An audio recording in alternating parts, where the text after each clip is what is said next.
Welcome to Samba Samba. Enjoy the video. You start by cutting power at the breaker and confirming the light string is cool, safety first. Once done, lay the string flat and inspect for visible breaks or fused bulbs. Make sure to wear gloves and use a stable ladder if elevated. This prevents cuts and falls. You'll remove the plug or last working bulb to access the damaged conductor, and then test continuity with a multimeter so you know whether to splice or replace a section. Once you locate the damaged area, cut out the bad section cleanly and strip about 1/2 inch of insulation from each conductor. You can solder twisted wires or use crimp connectors.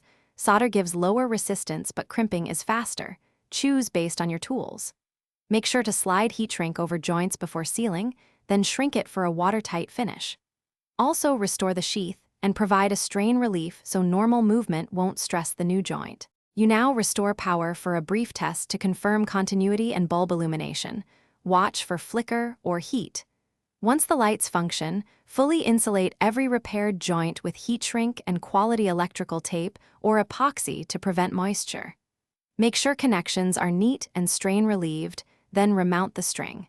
If problems persist, inspect sockets and individual bulbs or consider replacing the entire string.